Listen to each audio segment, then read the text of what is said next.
How are you ding dong diddly doing there, gamerinos? Hope you're having a flanderific day. Today we're going to talk about a few things. But first, I am going to write down the Bible verse of the week for last week.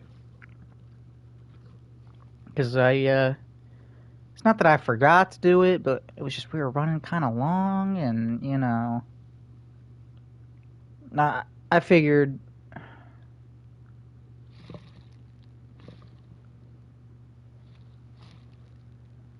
Alright, this guy's got to be banned, right?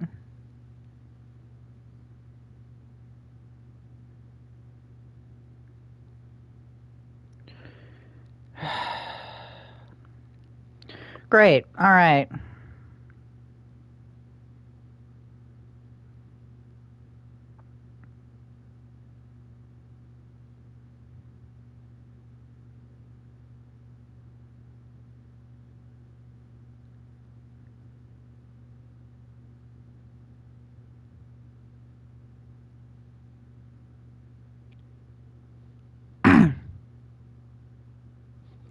Hey, Slicks comes in. Nice. Otto is streaming Hollow Knight very soon. Oh, man. I gotta do this, and I wanted to get some... I gotta do some Resident Evil. That's really disappointing. I wish you would have streamed last night. I would have watched that.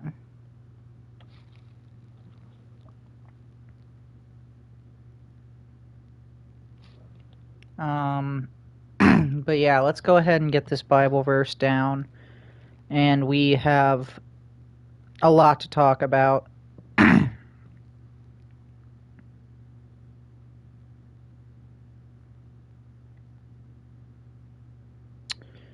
We will do Psalm 56, 3 and 4.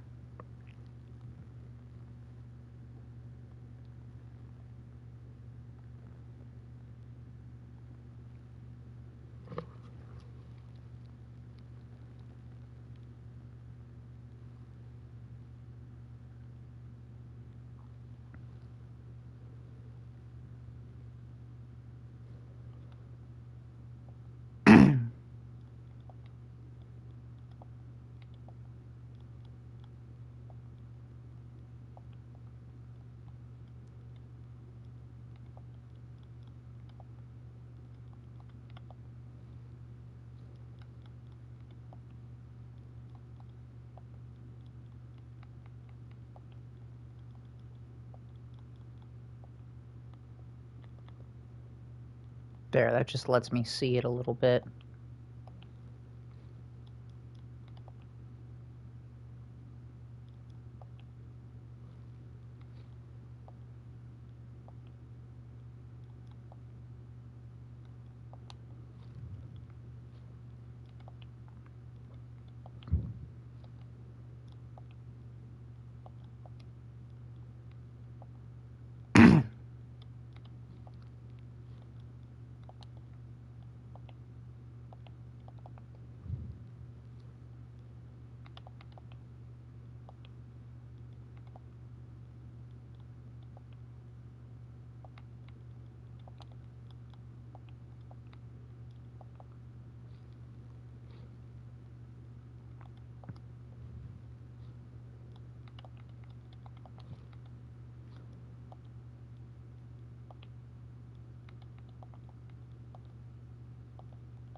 Whoops.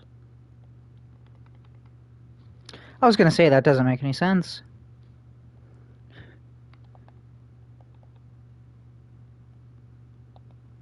No, I was right.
Actually, this verse, I'm going to be honest with you. I'll just find a good Bible verse, right? And I will just write it down, right? Like, just the book and the chapter, right? And then I'll leave it there and I'll wait to do an SFC. So I don't know what the verse says, right? When I go to, like, because, you know, I've got a real bad memory. Not fear what? Yeah. Like, I've got a real bad memory, so I didn't remember what this was going to say, and it's actually very perfect for what we're going to talk about today.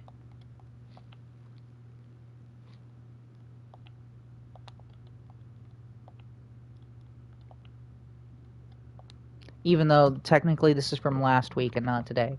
Psalm 56, 3-4. What time I am afraid, I will trust in thee.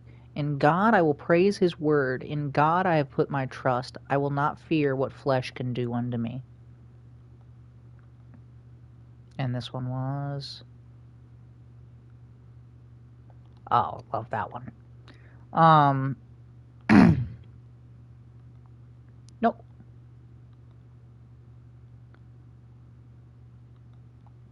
It's complete! Yay! Alright, that's awesome.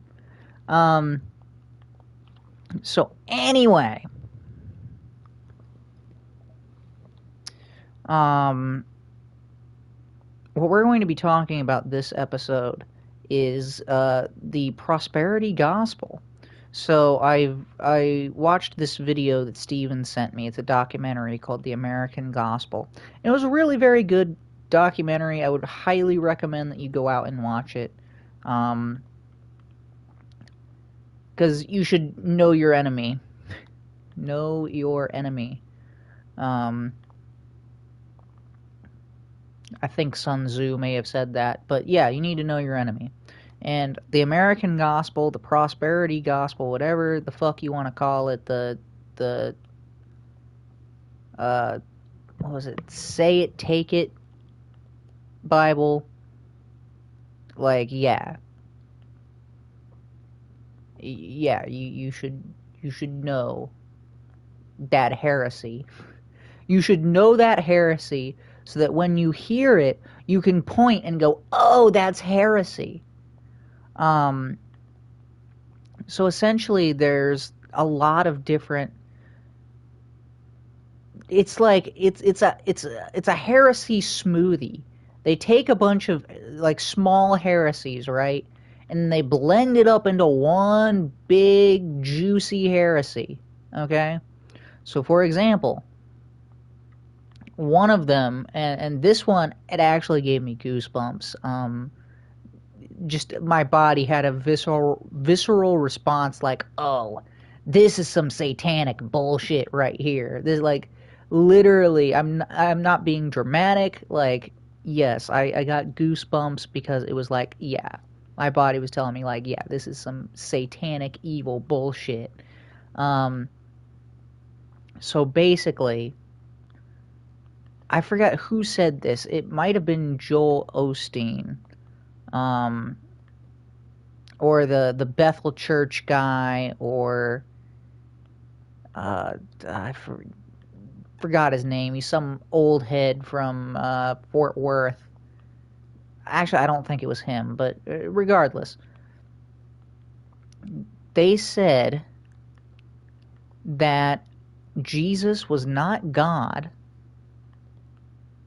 and he was just a man who, like, followed the law, just didn't sin, and that he was not God. And that any one of us, if we really try, can go ahead and be as perfect as Jesus. Like, that is so fucked up. That is so, like... Oh, and I'm going to be using a lot of swearing here to really, really put my point across. That is really fucked up. Like, that is the fucking antithesis of what everything in the Bible tells us. The fucking antithesis. That is satanic. Alright. another small little heresy that they decided to throw in there. That's actually one of the bigger heresies. But another one is that we are all God. We are a spirit, and therefore that means that we have the same spiritual DNA as God. That is fucked up and wrong. God wasn't created. He always has been, and always will be. Alright? So, to say, and I mean, I know that I'm taking this a little literally here, but like, to say that we have the same DNA, that would imply that God was created, which we know that to not be the case. On top of that, no, we're made in the image of God. That does not mean that we are a spirit. If you were to... Okay, here's a great example. If you are a sculptor, right? Here, I'll actually use real people. So Michelangelo sculpted David. That piece of marble was sculpted in the likeness of David. Is that statue David? No. Is there anything about it besides just reflect, like, the actual visage of it? Can you, like, say that that statue has the DNA of David? No. If you were to go through and take a sledgehammer to it, right? Completely defile it. Or do the Squidward thing and put like a Squidward nose on the statue. Would it be in the image of David anymore? No.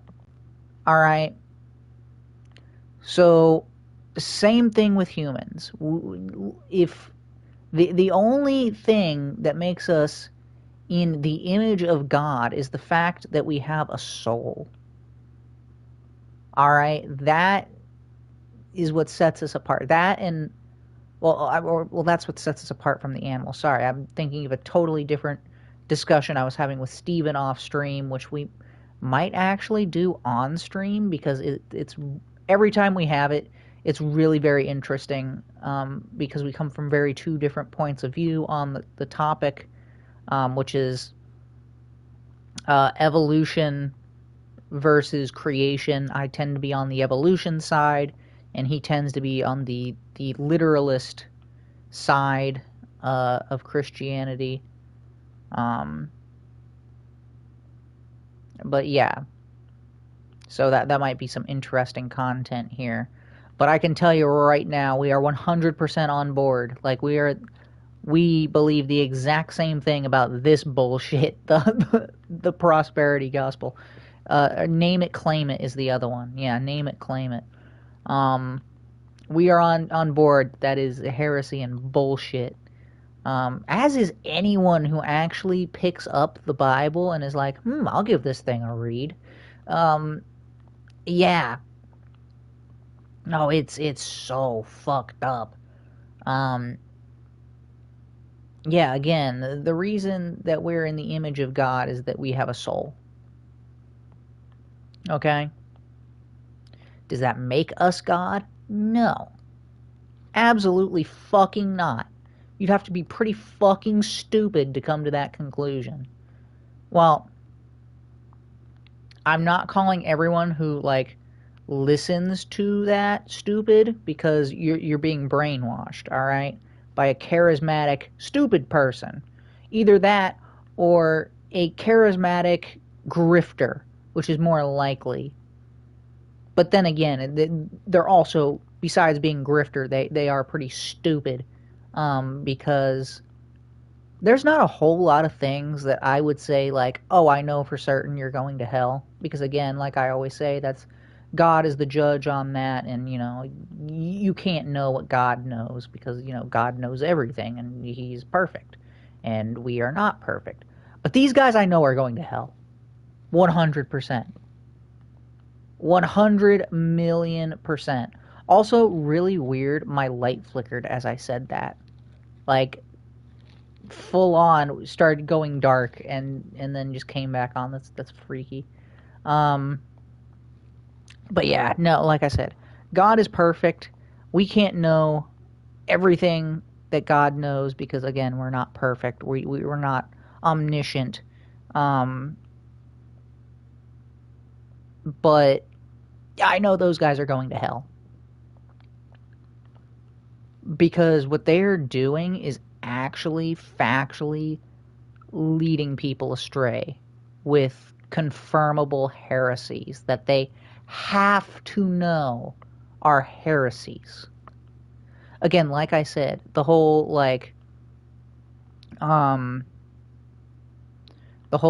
Jesus was not God thing. Yes, Jesus is God.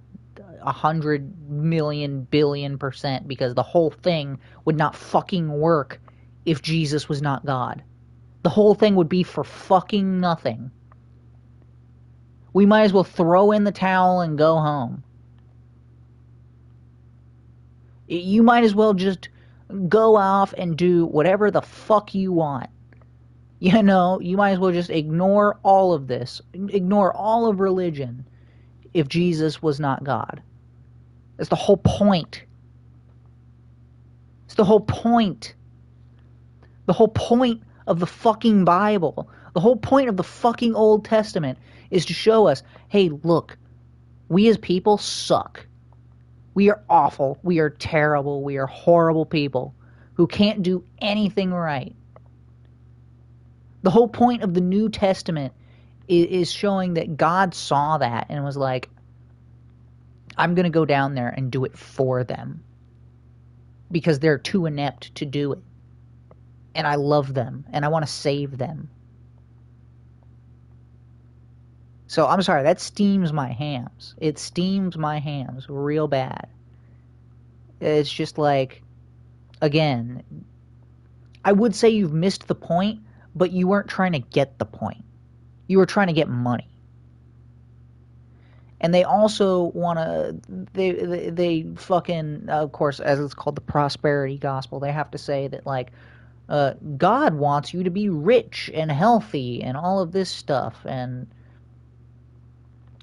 oh, yeah, okay, all right. As a matter of fact, you know what? Fuck this. I am going to go ahead, and I wasn't even going to do this, but I'm going to look up the Bible verse.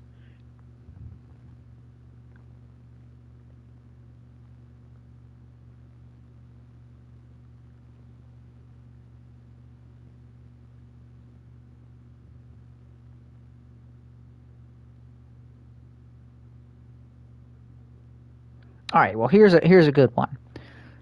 Well, we've got quite a few, actually. One of them is one of my favorites, too. Matthew 16:24. Then said Jesus unto his disciples, If any man will come after me, let him deny himself and take up his cross and follow me. John 15:18-20. If the world hate you, ye know that it hated me before it hated you. That one's my favorite. If ye were of the world would love his own. But because ye are not of this world, but I have chosen you out of this world, therefore the world hateth you. Remember the word that I said unto you, The servant is not greater than his Lord. If they have persecuted me, they will also persecute you. Matthew 10:22. And ye shall be hated of all men by my name's sake, but he that endureth to the end shall be saved. So yeah, fuck you, Joel Osteen. Fuck you, Bethel Church guy. Fuck you, grifter who's living in Fort Worthless. As a matter of fact, not only are you not supposed to succeed, well, I'm not going to say that. Not only are you guaranteed to not succeed, you are guaranteed to struggle. You are guaranteed to endure hardships. You are guaranteed nothing unless you have truly accepted Jesus into your heart and believe in him and love him. Then you are guaranteed heaven. That is the only thing you are guaranteed.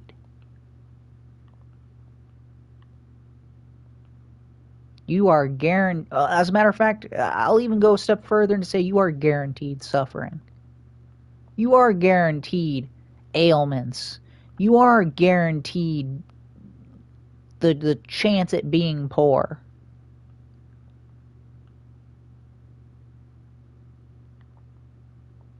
Like, you are not guaranteed to be healthy. You are not guaranteed to be rich. You are not guaranteed to be anything. And furthermore, saying that you are deserving of all of that is just disgraceful. Just disgraceful. Because you take a look, like, what have you done to earn that? You've done, the only thing you've done to earn that is break God's commandments. That's all you have ever done. That's all I have ever done, is be shitty people. That's it. You know what you deserve? You deserve to die. You deserve to burn in hell. But you don't have to. But you don't have to because of Jesus. Another thing they like to talk about, and honestly, you can take a look at this with anything. If you have someone who's going around saying that, like, oh, I can do this for you, like, I can do some great crazy thing, you just gotta give me money, you know? Like, that is what you call a grifter. That is what you call a grifter.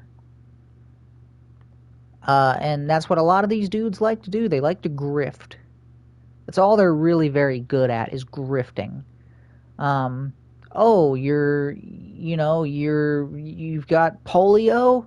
Well, man, if you gave me some money, maybe God might look down on you and be like, oh, look at you. Wow, here, I'll cure your polio. Yeah, fuck you. Fuck you, you sack of shit. You know who else tried that shit? The Catholic Church back before the Reformation. Oh, well, if you pay me, you can get into heaven, because, I got an in with God, and, Like, literally, fuck yourself to the ends of the earth. That is not how that works. You can go ahead and you can give all your money. You can sell your car. You can sell your house. You can sell your dog and your cat and everything you own, and give it to the church. And you know what? If you don't have actual faith in Jesus, and you don't have actual love for Jesus, you know what's going to happen? You're going to go to hell.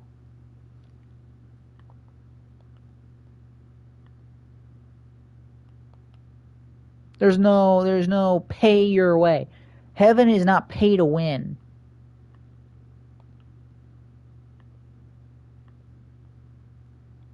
Again, just a really just Gronk spike this point into the ground.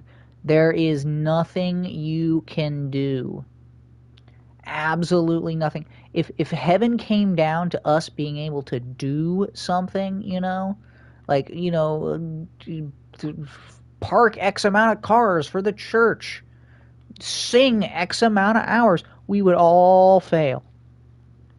We would all fail. There is nothing that we can do. You can, I don't know.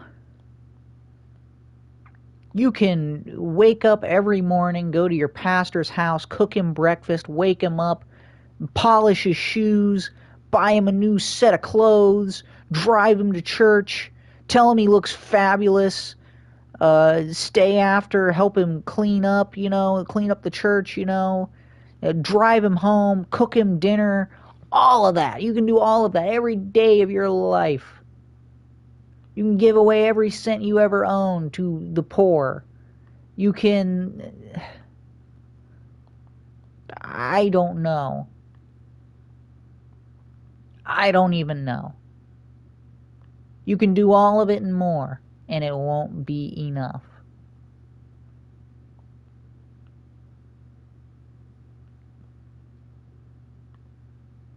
So, yeah, again, it really, really, really pisses me off. Really pisses me off. Because, again, that's literally the whole point. Is that you can't put a price tag on it. You can't, like, go through the motions. You can't, like... So there's a TV show, I'm sure you've heard of it. It is pretty popular, but it's been off the air for a little bit. BoJack Horseman. Alright? And BoJack... or no, it wasn't BoJack. Well, one of the main characters worked in Hollywood. And they were coming out with this movie, right? And it was an action movie, a big shooter, right? Well, a school shooting happened right before the release, right? And they started freaking out because they were like, oh, people are down on guns. They don't want to see our movie now. What are we going to do? And one of the characters said, oh, just send thoughts and prayers. You know, just say, oh, thoughts and prayers. You can't thoughts and prayers this, all right? I know it's kind of a weird analogy, but again, thoughts and prayers. It's not going to do anything. I mean, the power of prayer is a real thing, and it is powerful, but I'm using it in the context of the joke, where it's like they didn't really mean it; they just said it, you know, because they wanted to get they said A to get B. All right. So, like I said, you can't thoughts and prayers it. You gotta mean it. But yeah, no, again, if you're encountering a church or a pastor, and I mean, don't get me wrong, I'm not saying you shouldn't give money to like charities or churches or anything like that. Just understand that that is not going to buy you salvation. It's not going to, or this is something that Joel Osteen said, is that if you do enough good things like this, if you sow enough seeds, when you die, you can go ahead and like harvest those, you know, like use them as bargaining chips with God.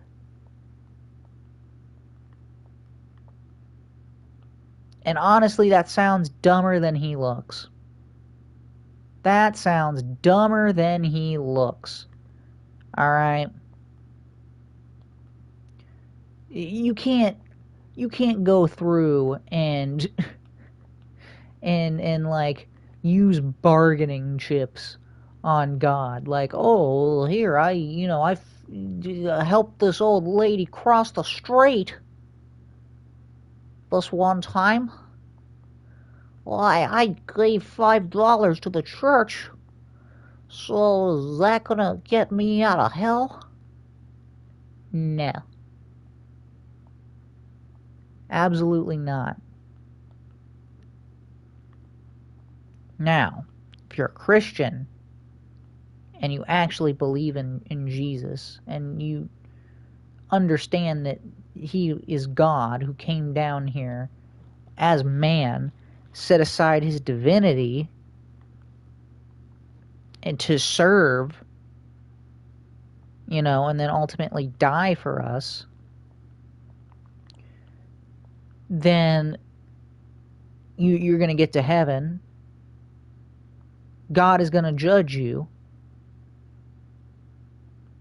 But instead of getting the justice that you deserve, you're going to get grace, which is something you have not earned and is given to you, even though you don't deserve it. And, it's true. God may look at you and look at your works, and he may say, you know what, I'm proud that you did that. I'm proud of that. But at the same time, you didn't earn that grace. It's still grace. For example,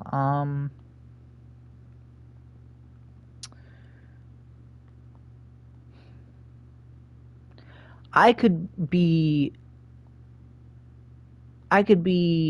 raising money to buy a brand new guitar, right? And and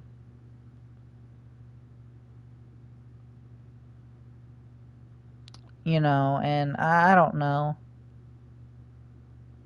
I go through and I'm washing dishes, right?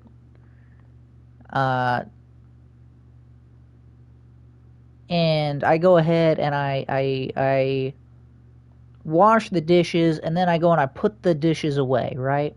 And I didn't have to put the dishes away. That didn't earn me any extra money.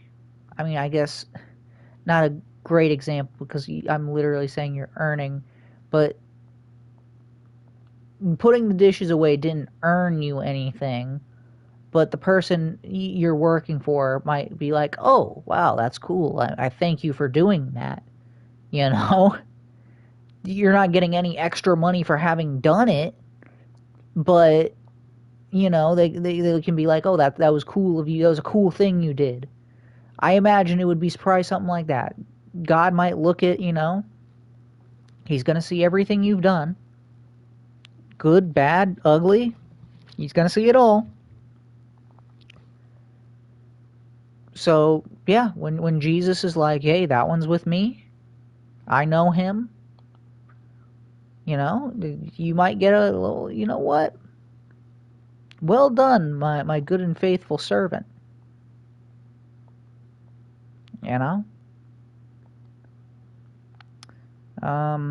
What other ridiculous horse shit were they trying to preach that...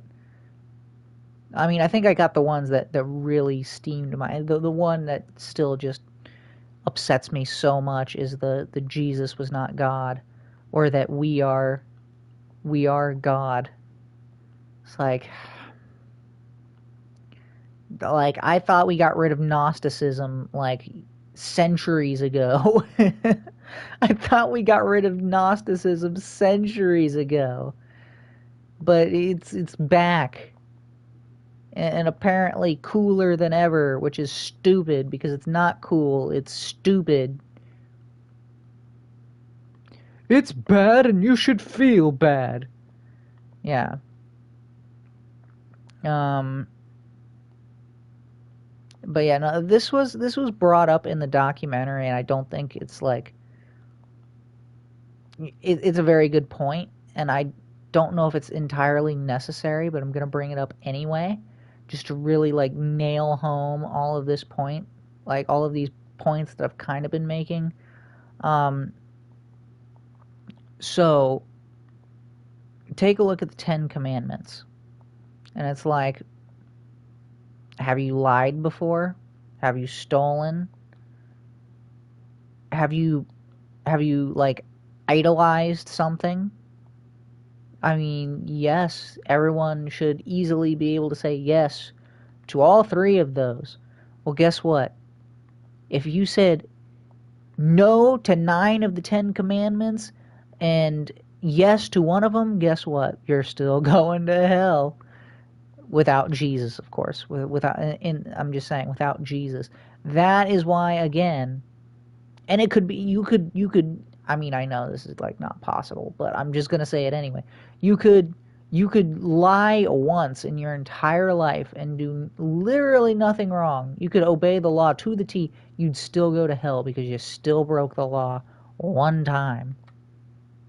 Of course, no one is that good. And honestly, you shouldn't really even be focusing on like stuff like that. You shouldn't be focusing on, oh, I'm good on... And you know what?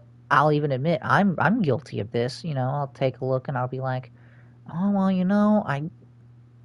haven't stolen anything recently.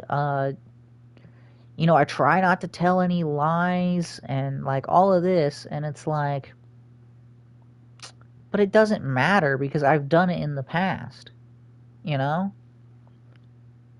No, I'm not saying that you should go around and just be a dick and like break all the 10 commandments and like try not to even be a moral person. I'm just saying don't look at yourself and go, I've mastered this. I am you know, I'll just say it. I am perfect in this respect, which I mean, I for all of my faults and all of my I guess I'll say comparisons. I've never said I was perfect at anything or thought I was perfect at anything, but like I definitely have been like, yeah, I've been pretty good in this area, and you know, I've been all right here, and I've been really good here, you know, but like still, that is a wrong way of thinking, and it's really easy to do. Like I said, I struggle with it, but you gotta because and here's why that's wrong is it's focusing on yourself, and you should never focus on yourself. You should focus on Jesus, and if you're not focusing on Jesus, you should focus on others. And I don't mean like, oh, he's really fucking up Tommy over here. Damn, Tommy needs to get his shit together. He's not as good as me. No, I mean like focus on serving others. Like, oh man, it looks like Tommy needs some help carrying groceries. I'm going to go help him carry groceries. Or maybe it is, oh man, Tommy is kind of fucking up here. Let me go ahead and like talk to him and say, oh, hey man, you know, I love you and I want to make sure that like everything is good. And like, I noticed, you know, you've been, I don't know, you've been stealing pennies out of the register, man. And, you know, I just want to tell you that, you know, it says in the Bible we shouldn't steal. And, you know I'm not perfect, but I just wanted to you know, I just saw that, man. And I want to make sure you're not, like, slipping, you know.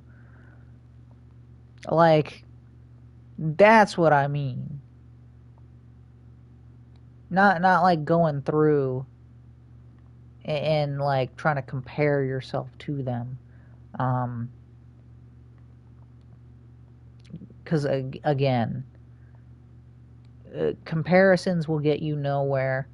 The only thing that you should be comparing is yourself to Jesus, and the immediate conclusion that you should come to is, holy shit, thank you, thank you, thank you, thank you that you came and died for my sins because I can't do it.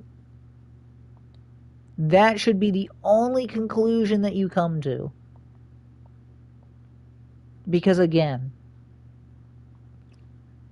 at first humans were created good. Adam and Eve, you know, they were created good.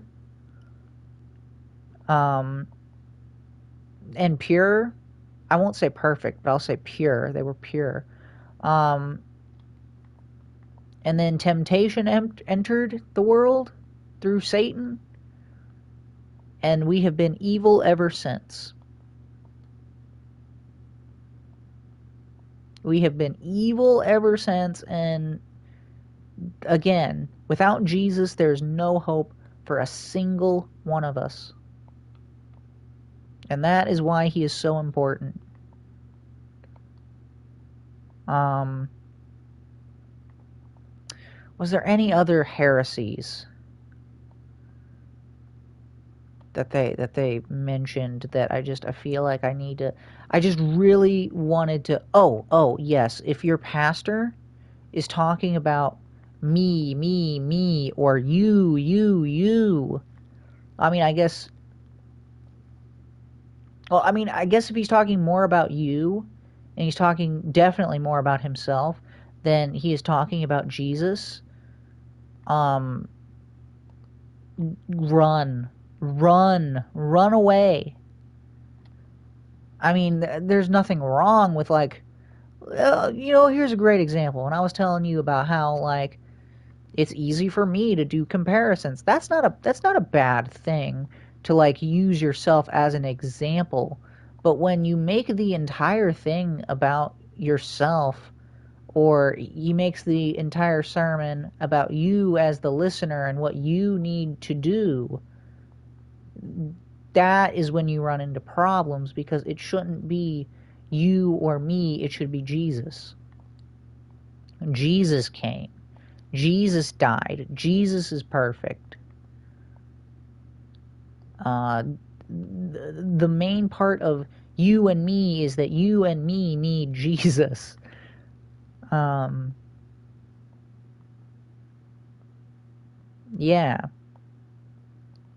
And another thing that I see is people will like to use Bible stories. For example, the one that I saw them use a lot was the story of David and Goliath. And these prosperity gospel bastards, and yeah, I'll call them bastards because they're bastardizing the faith, they'll go and they'll say, they'll pretend that you are David, right? And that you have to go and slay Goliath, which could be debt or an ailment or whatever. Doesn't matter. You are not David. All of these stories in the Bible point to Jesus. You know who you are in the story of David and Goliath? You are the person off in the background that is scared of Goliath. Jesus is David in that story. And sin and eternal damnation is Goliath. Jesus kills it. Jesus conquers death. That's that story. If you're looking for a biblical story where it's like you want to see yourself in it, here, let me go ahead and show you a few places where you and I are in the Bible. We are Adam and Eve. We eat the fruit. We listen to the snake.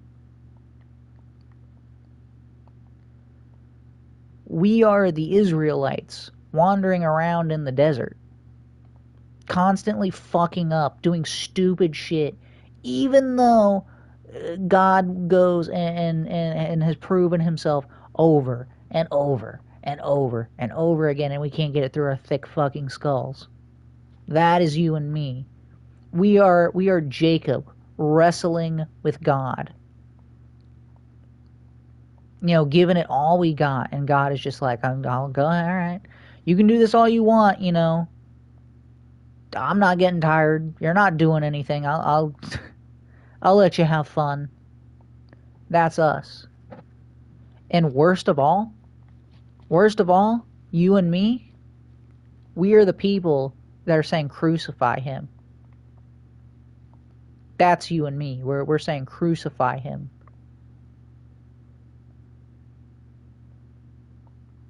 Like, that is our existence, is rebelling against what God wants for us, who God wants us to be. That is you and I's legacy, is not being good enough, being rebellious, being evil.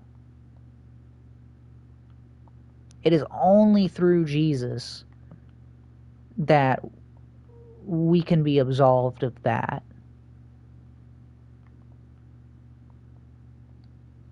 So, yeah. Hopefully I made you feel really bad and then, like, really hopeful and really jazzed for Jesus. That was kind of the vibe I wanted to go for there. I really wanted to just, like, really nail it down that you're a piece of shit. I'm a piece of shit. We are terrible. And that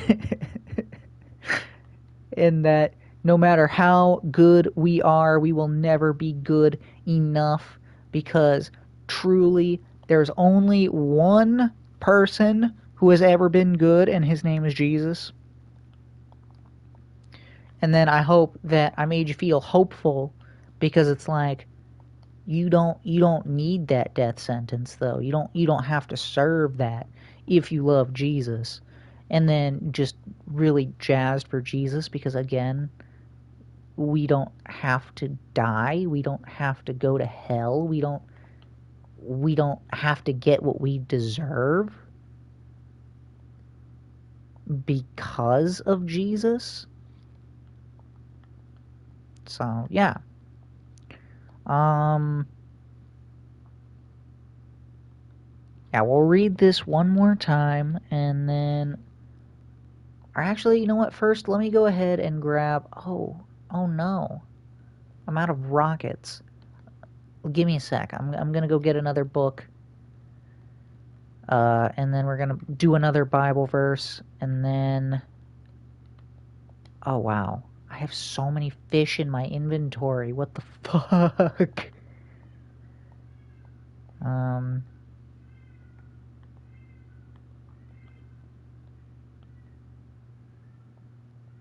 Now let me go put up one of these fish. We'll go ahead, we'll grab, oh, I need to put up a lot of these fish, because I need materials. Wow, the cat is going crazy. I don't know if you can hear her. I was trying to play with her earlier, and she didn't want to be played with.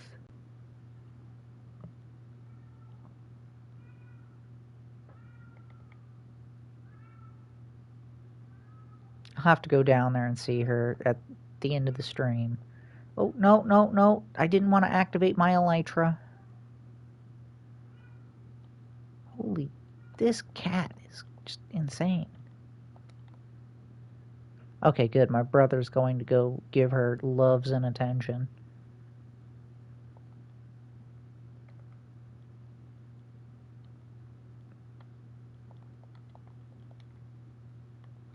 But yeah, I really hope you got something out of this. I hope that, like, if you were listening to someone like Joel Osteen and then you heard what I had to say and, like, really thought about it, I hope that that helped you. Because, I mean, I don't think, and again, this is going to go back to what I was saying about Mormons. I don't necessarily think that you are going to go to hell for it. It's not going to help you, you know, truly. I mean, I don't know. Maybe it might, because you're not going to truly understand, like, what Christ has done for you if you're treating it like a pay-to-win service. Which is, again, just not, again, Christianity is not pay-to-win. As a matter of fact, Christianity has been paid so that you win. But it wasn't paid by you, and it wasn't paid by me. It was paid by Jesus. He paid so that we can win. That's the only pay to win in Christianity. But yeah, no, I really hope that that helped you and gave you a good, like, understanding and like what your bottom line should be in Christianity. And it's not you. It's not me. It is Jesus, Jesus, Jesus, Jesus, Jesus, Jesus, Jesus.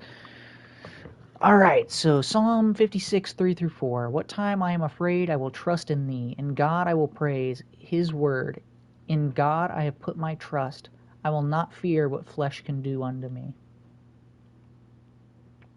So let's go ahead and put this up.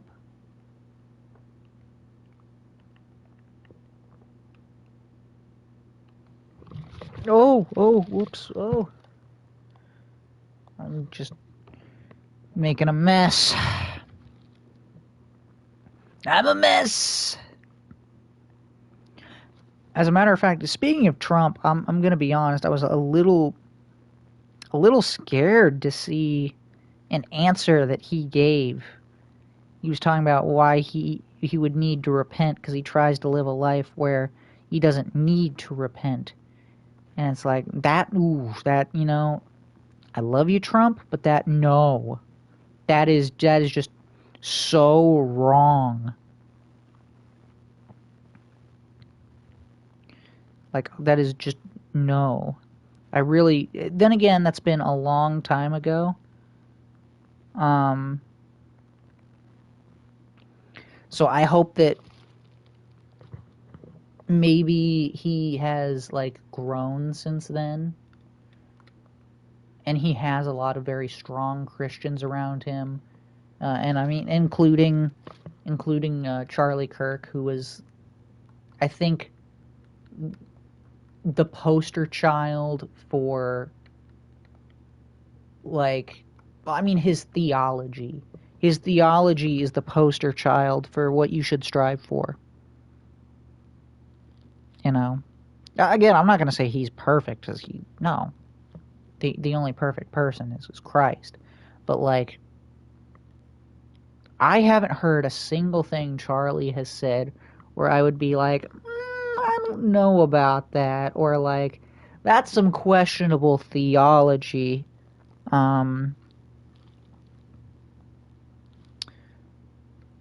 So I hope that some of that maybe rubbed off on Trump.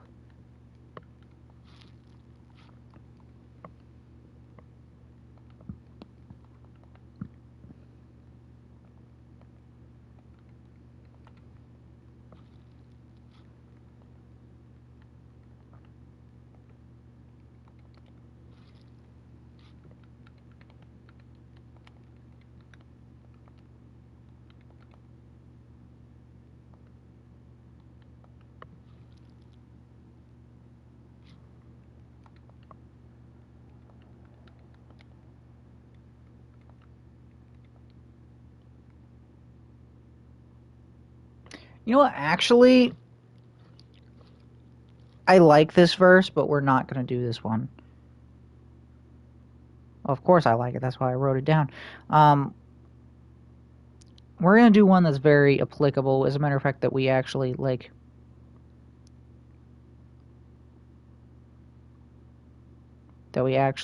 read today.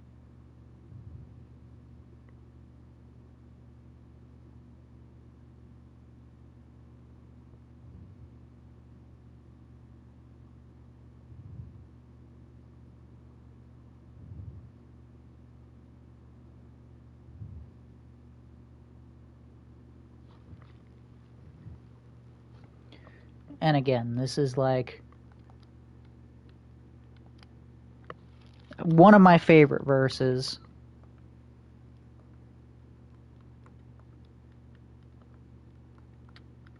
It's either that or the one from Proverbs. Trust in the Lord and lean not on your own understandings, and submit to him in all of his ways, and he will make your path straight.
Yeah, if the world hate you, ye know that it hated me before it hated you. Love it. I love it. I think it's a very comforting verse. Anyway, I'll see you all in the next one. Bye-bye.